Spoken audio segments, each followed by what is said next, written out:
ये अमेरिका की एक one of the most popular sports car है जिसे मस्टैंग बोलते हैं। इसके बेस मॉडल में 2.3 लीटर का इको बूस्ट इंजन मिलता है जो कि 315 हॉर्स पावर प्रोड्यूस करता है और 474 एनएम का टॉर्क। और ये है जर्मनी की पोर्शा 911 का बेस वेरिएंट। ये गाड़ी एक 3 लीटर के फ्लैट 6 इंजन के साथ आती है जो कि इसे 379 bhp और 448 एनएम का टॉर्क निकालने में मदद करता है। पावर और टॉर्क के हिसाब से देखें तो दोनों ही कार्स बहुत ज्यादा अलग नहीं है एक दूसरे से, लेकिन फिर भी इनके प्राइस में जमीन आसमान का फर्क है।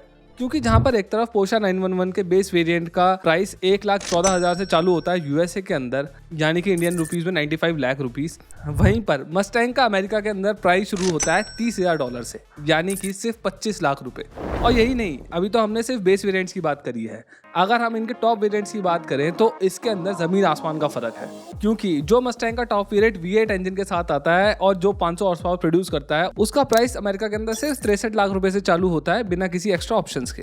लेकिन वही अगर हम पोर्शा 911 के टॉप मॉडल की बात करें यानी कि 911 ST, तो इसका प्राइस चालू होता है 2.4 करोड़ से, यानी कि इस एक गाड़ी के प्राइस में 4 टॉप मॉडल वाली मस्टैंग्स आ जाएंगी। और सिर्फ यही अमेरिकन स्पोर्ट्स कार या मसल कार नहीं है जिसका प्राइस इतना कम है, मतलब यूरोपियन कार्स के मुकाबले। हमें ये देखने को मिलता है ये सभी गाड़ियों के साथ है। जैसे कि डॉज चैलेंजर का स्टार्टिंग प्राइस है 24 लाख रुपए, वाइपर 50 लाख से चालू होती थी जब तक वो आती थी, और शेवरले की कॉर्वेट 55 लाख से चालू होती है। वहीं अगर हम इन्हें उन यूरोपियन कार से कंपेयर करें जिनकी पावर लगभग सेम है, तो मर्सिडीज AMG GT का प्राइस चालू होता है 92 लाख से, BMW M5 का होता है 84 लाख से, और लंबोर्गिनी हुराकान का होता है 1.1 CR से। अब वैसे देखा जाए तो यूजुअली अमेरिकन कार्स के प्राइसेस यूरोपियन गाड़ियों से थोड़े से कम ही होते हैं, लेकिन इतना फर्क नहीं होता जितना स्पोर्ट्स कार के मामले में हमें देखने को मिलता है। फॉर एग्जांपल, जीप की ग्रैंड चिरोकी का प्राइस स्टार्ट होता है 37 लाख से अमेरिका के अंदर, और BMW की X5 का चालू होता है 55 लाख से। हाँ, यहाँ पर हमें फर्क देखने को मिलता है, लेकिन उतना नहीं है जितना स्पोर्ट्स कार के मामले में देखने को मिल रहा था। तो आखिर ऐसा क्यों है, चलो जानते हैं। पर उससे पहले मेरी उन 75% लोगों से रिक्वेस्ट है जिन्होंने अभी तक सब्सक्राइब नहीं करा है, भाई प्लीज सब्सक्राइब कर लो। चलो वीडियो में आगे बढ़ते हैं। Automotive journalist and historian Cyril Posthumus की डेफिनेशन में a sports car is a one in which performance takes the precedence over carrying capacity. और ये जो स्पोर्ट्स कार है ये एक यूरोपियन बॉर्न प्रोडक्ट है जो कि यूरोपियन इंडस्ट्री के ईथॉस को दर्शाता है, जो कि एक इंडिविजुअल क्राफ्टमैनशिप, स्मॉल बैचेस और यूरोपियन टैक्स स्ट्रक्चर को फेवर करने वाली इंडस्ट्री है। और हमें ये देखने को मिलता था कि सेकेंड वर्ल्ड वॉर तक भी अमेरिका के अंदर कोई भी स्पोर्ट्स कार नहीं थी, क्योंकि अमेरिकन खुद ऐसी कोई गाड़ी नहीं बनाते थे, और इसीलिए यूरोपियंस ने यहाँ पर अपॉर्चुनिटी देखी और वहां पर अपनी इन स्पोर्ट्स कार को एक्सपोर्ट करना चालू कर दिया। और वहां पर ये गाड़ियां बिकने भी लगी, क्योंकि ऑब्वियसली अमेरिकियों की जेब बहुत पहले से गहरी थी। और यही देखते हुए अमेरिकन्स ने भी मार्केट में यूरोपियन स्पोर्ट्स कार जैसी ही कार्स लाने की कोशिश करी, जैसे कि शेवरले की कॉर्वेट EX122 जो कि 1953 में आई थी, और ये कई सारी यूरोपियन कार जैसी दिखती थी। जैसा कि इसका फ्रंट फरारी की SQ जैसा था, इसके प्रोपोर्शन जैगुआर की X के जैसे थे, और इसका टेल फिन अर्ल सिग्नेचर जैसा था। Now even though European sports cars America में बिकने वाली ज्यादातर सेडान से काफी ज्यादा तेज थी, लेकिन देखने में ये मिल रहा था कि ये जो यूरोपियन स्पोर्ट्स कार थी ये अमेरिका की सड़कों के लिए सूटेबल नहीं थी। और ऐसा इसलिए क्योंकि इनके अंदर जो इंजन होते थे ये उस टाइम की अमेरिकन सेडान्स के मुकाबले भी काफी छोटे हुआ करते थे, क्योंकि ये कार्स यूरोप के छोटे शहरों में तेजी से भागते हुए शॉर्ट डिस्टेंसेस को कवर करने के लिए बनाई गई थी, ना कि अमेरिका के बड़े एक्सप्रेसवे पर घंटों क्रूज करने के लिए। और इसके अलावा इसमें एक और दिक्कत थी, और वो ये थी कि जो यूरोपियन कार्स थी ये हैंड क्राफ्टेड हुआ करती थी, जिसकी वजह से ये काफी कम संख्या में ही अवेलेबल हो पाती थी, और इसी वजह से ये काफी ज्यादा महंगी भी होती थी। और यही मौका देखा अमेरिकन कार मैन्युफैक्चरर्स ने, और उन्होंने दो चीजों को टारगेट किया जो कि कहीं ना कहीं यूरोपियंस की मजबूरी थी। पहली तो ये थी कि उन्होंने बड़े इंजन वाली स्पोर्ट्स कार बनाना चालू करी, और इनमें वैसे ही इंजन दिए जाने लगे जैसे कि अमेरिका में ऑलरेडी मिलने वाली सेडान्स में हुआ करते थे। हाँ, पर ये और भी ज्यादा बड़े थे और भी ज्यादा फास्ट थे। और दूसरा उन्होंने ये किया कि इन गाड़ियों को मास प्रोड्यूस करा, जैसे कि वो अपनी हर दूसरी गाड़ी को कर रहे थे। और इन्हीं बातों से यूएस में जो ऑलरेडी मसल कार बनाई जाती थी वो कुछ स्पोर्ट्स कार की शेप लेने लगी, लेकिन वो पूरी तरीके से एक एरोडायनामिक्स तीर जैसी स्पोर्ट्स कार नहीं दिखाई देती थी। हाँ, उनकी पहली कॉर्वेट फेरारी और लंबोर्गिनी जैसी दिखाई देती थी, लेकिन बाकी ज्यादातर गाड़ियां मस्कुलर शेप वाली थी। और उसका एक बहुत बड़ा रीजन ये था कि उस टाइम पर अमेरिका के अंदर पूरी दुनिया के मुकाबले सबसे ज्यादा सस्ता फ्यूल था, और इसीलिए अनलाइक यूरोपियंस अमेरिकन्स को बहुत ज्यादा एरोडायनामिक गाड़ियां बनाने की जरूरत नहीं थी उनको तेज भगाने के लिए। उनको तो बस ये करना था कि उनको अपनी गाड़ियों के अंदर एक बहुत बड़ा इंजन देना था जिससे कि उसको ठीक ठाक पावर मिल जाती और वो तेज हो जाती अपने आप। फॉर एग्जाम्पल, उस टाइम की पॉन्टियक फायरबर्ड के अंदर 6600 सीसी का इंजन आता था, और अगर आपको ये बड़ा लग रहा है तो आप ये सुनिए कि शेवी का जो बिग ब्लॉक इंजन था वो 5500 सीसी से चालू होता था और 8000 सीसी तक जाता था प्रोडक्शन कार्स के अंदर, और वो इसके अंदर एक आफ्टर मार्केट सीरीज भी निकालते थे जिसके अंदर ये इंजन 10,000 सीसी तक चला जाता था साइज के अंदर, और ये कई सारी शेवी और दूसरी ब्रांड की गाड़ियों के अंदर पाया जाता था। No even though muscle cars American को ऑलरेडी बहुत ज़्यादा पसंद थी, लेकिन इनमें रेवोल्यूशन तब आया जब अमेरिकन मूवीज़ के बड़े बड़े स्टार्स को इन गाड़ियों को चलाते हुए दिखाया गया, जैसे कि मस्टैंग GT 390 फास्टबैक। लेकिन ये जो इनएफिशिएंट मसल कार्स थी ना, इनका क्रेज और भी ज़्यादा बढ़ गया था जब अमेरिका के अंदर फ्यूल क्राइसिस आए थे। जी हाँ, 1985 के अंदर US government fuel efficiency law लेकर आई ताकि वो ऑयल इंपोर्ट्स के ऊपर अपनी डिपेंडेंसी को कम कर सकें।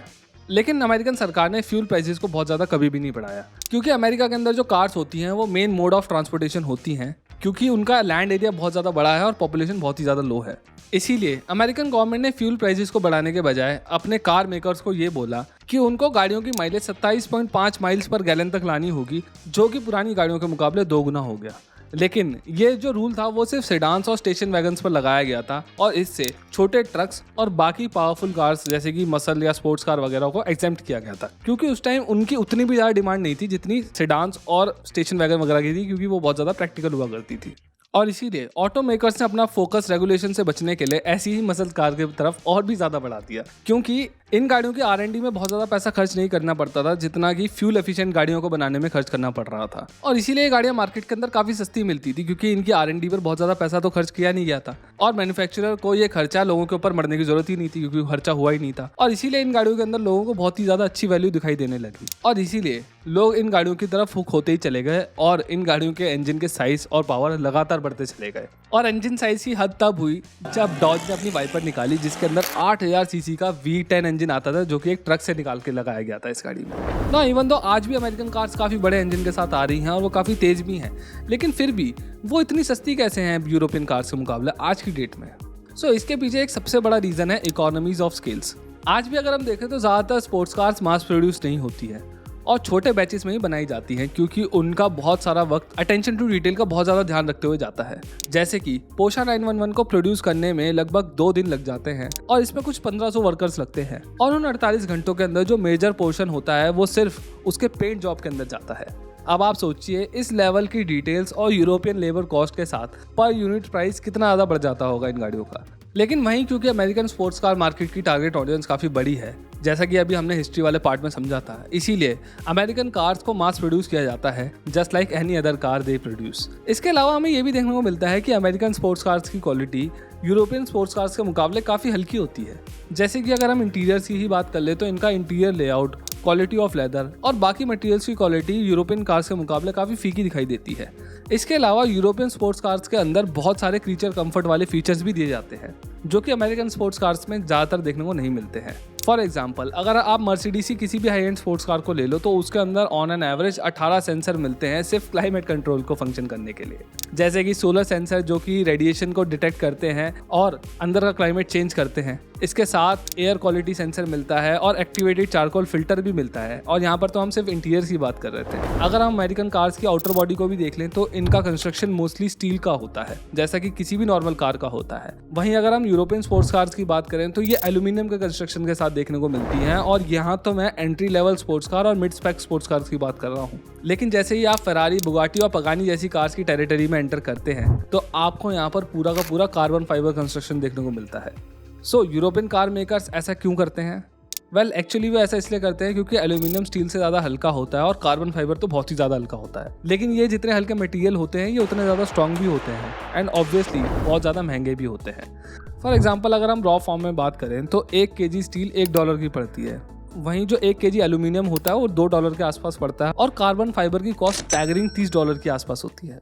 लेकिन अगर अब हम यहाँ पर परफॉर्मेंस की बात भी करें तो ये देखने को मिलता है कि ये जो अमेरिकन स्पोर्ट्स कार्स होती हैं ये बड़े इंजन होने के बावजूद भी यूरोपियन गाड़ियों से ज़्यादा तेज़ नहीं होती हैं। Entry level European sports cars को एक बेटर फ्यूल एफिशिएंसी देने के लिए और नॉर्म से कंप्लाई करने के लिए एक थोड़े छोटे इंजन से ही ज़्यादा तेज़ होना पड़ता है, जिसके लिए इनके R&D पर बहुत ज़्यादा खर्चा करना पड़ता है, जिसकी वजह से ये अमेरिकन गाड़ियों से थोड़ी और ज़्यादा महंगी हो जाती हैं। लेकिन छोटे इंजन के साथ भी ये अमेरिकन कार से काफ़ी ज़्यादा तेज़ होती हैं। जैसे कि इस रेस में ही देख लीजिए कैसे एक 3 लीटर के इंजन वाली पोर्शा ने एक V8 मस्टैंग को हरा दिया है।